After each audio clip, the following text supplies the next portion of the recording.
राधा मेरी स्वामिनी मैं राधे तेरी दास, जन्म जन्म मोहि दीजियो श्री वृंदावन को वास। राधे राधे भक्तों, स्वागत है आप सभी का हमारे चैनल श्री किशोरी दासी में। आज इस वीडियो में मैं कार्तिक मास महात्म्य का 13वां अध्याय सुनाने जा रही हूँ। आप सभी ध्यान पूर्वक सुने। नारद जी बोले, दैत्यों के तीक्ष्ण प्रहारों से व्याकुल देवता इधर उधर भागने लगे। तब इंद्र आदि को इस प्रकार भयभीत देखकर गरुड़ पर चढ़े भगवान विष्णु युद्ध में आगे बढ़े। उन्होंने अपना सारंग नामक धनुष उठाकर बड़े जोर से टंकार किया। समस्त त्रिलोकी में भयंकर शब्द हुआ। पल मात्र में ही भगवान विष्णु ने हजारों दैत्यों के सिर काट गिराए। यह देखकर जलंधर के क्रोध की सीमा न रही। फिर तो भगवान विष्णु और जलंधर का महान संग्राम हुआ। बाणों से आकाश भर गया। लोग आश्चर्य करने लगे। भगवान विष्णु ने अपने बाणों के वेग से उस दैत्य की ध्वजा, छत्र और धनुष बाण काट डाले तथा एक बाण से उसकी छाती में प्रहार किया। इससे व्यथित हो उसने अपनी प्रचंड गदा उठा गरुड़ के मस्तक पर दे मारी। गरुड़ पृथ्वी पर गिर पड़ा। साथ ही क्रोध से उस दैत्य ने होंठ काटे और भगवान विष्णु की छाती में भी एक तीक्ष्ण बाण मारा। इसके उत्तर में भगवान विष्णु ने उसकी गदा काट दी और अपने सारंग धनुष पर बाण चढ़ा चढ़ाकर उसको बींधना प्रारंभ किया। जलंधर भी उन पर अपने पैने बाण बरसाने लगा। उसी समय जलंधर ने भगवान विष्णु को कई पैने बाण मारकर वैष्णव धनुष को काट दिया।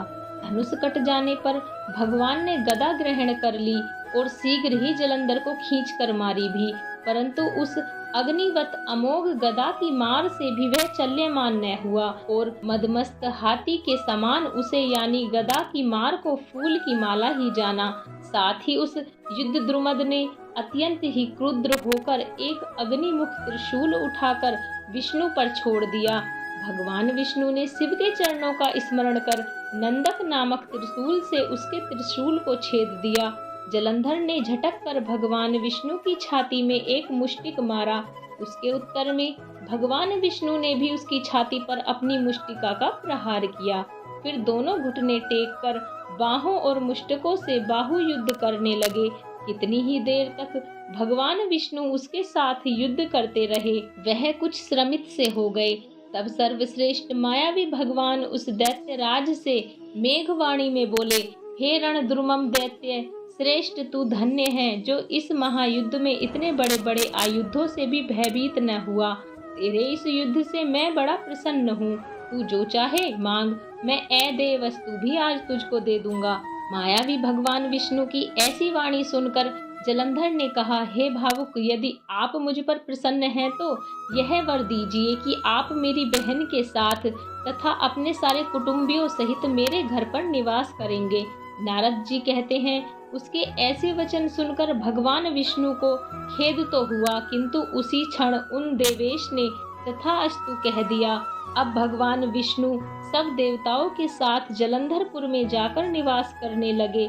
जलंधर अपनी बहन लक्ष्मी और देवताओं सहित भगवान विष्णु को वहां पाकर बड़ा प्रसन्न हुआ। फिर तो देवताओं के पास जो रत्न आदि थे उनके स्थानों पर दैत्यों को स्थापित कर जलंधर पृथ्वी पर आया। निशुंभ को पाताल में स्थापित कर दिया और देव, दानव, गंधर्व, सर्प, राक्षस, मनुष्य आदि सबको अपना वंशावृत्ति बनाकर त्रिभुवन पर शासन करने लगा। उसके धर्मानुसार सुपुत्रों के समान प्रजा का पालन किया। उसके धर्म राज्य में सभी सुखी थे। यहीं पर कार्तिक मास का 13वां अध्याय समाप्त होता है। यदि आपको हमारी वीडियो अच्छी लगी हो तो हमारी वीडियो को लाइक करें, चैनल को सब्सक्राइब करें और बेल आइकन को दबाना ना भूलें, जिससे हमारी वीडियो की नोटिफिकेशन आपको मिलते रहें। बोलो विष्णु भगवान की जय। राधे राधे।